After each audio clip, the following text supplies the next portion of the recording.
So Nintendo has decided to come out of hibernation to finally announce what we already knew through countless rumors.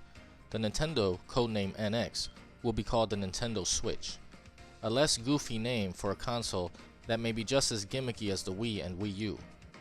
Or maybe not. Nintendo hasn't revealed much more, other than it's a tablet that can be connected to the TV. Literally that's it, like a more portable Wii U. Oh, and that it's expected to release in March, months after the holiday season where, everyone will be buying things that aren't made by Nintendo. Of course, some people might say this is a good thing, as the spring release will free up some space so Nintendo can have the market all to themselves. But after everyone has already used up their holiday cash to buy their gifts, will people still pony up the dough just for a Switch? I really hate this name, by the way. Oh, you can switch up the control methods, you can switch from playing indoors to outdoors. You did it again, Nintendo. And although the trailer Nintendo showed was just a teaser, it didn't show much innovation at all. What I could tell was that it's a tablet that you can connect controllers to and play on the TV. Most people already have a tablet that you can play games on. Is having a TV outport that revolutionary? Of course, it doesn't have to be revolutionary if it has the games. But this is Nintendo we're talking about here. They make good games, but no one really buys them except for Mario Kart and Smash Brothers, and maybe Zelda. Wii U and Wii had long periods of times where there really wasn't anything to play on it. Will this trend continue?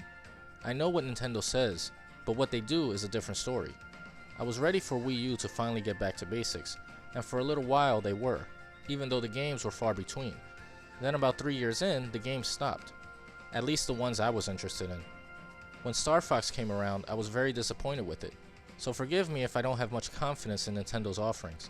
I'm sure the hardware may be very well made, but Nintendo is at the helm, and they haven't steered their ship in a direction I want to go in, and sometimes they've left the boat adrift in the sea. They didn't show any games, and no real capabilities of what the console, well, it's not really a console anymore. It's really a handheld hybrid, a way to consolidate their business model into one line. Why make two products when you can make one that can do both? So I assume this is the end for the 3DS? Wouldn't it be great if 3DS was compatible with the Switch, since it can apparently use SD cards like the 3DS uses? But Nintendo confirmed that it will not be backwards compatible with 3DS. So we'll have to wait and see what it can actually do and what games they'll have at launch for the Switch much later, since Nintendo will be mum on the subject until after the new year, giving plenty of time for Sony and Microsoft to steal any thunder or hype for the Switch. So why buy Nintendo when you've already bought the other consoles? By the time holiday 2017 comes around, Nintendo had better have a solid lineup of games that people want to own for the system. Otherwise, it'll be another Wii U scenario. I really don't want to be pessimistic about Nintendo, since they make games that I love, but they have dropped the ball too many times for me to really want their console at launch anymore. Nintendo will have to win me back in a big way for me to consider yet another underpowered device that may be abandoned by third parties. It's hard to get excited for hardware if the games aren't there.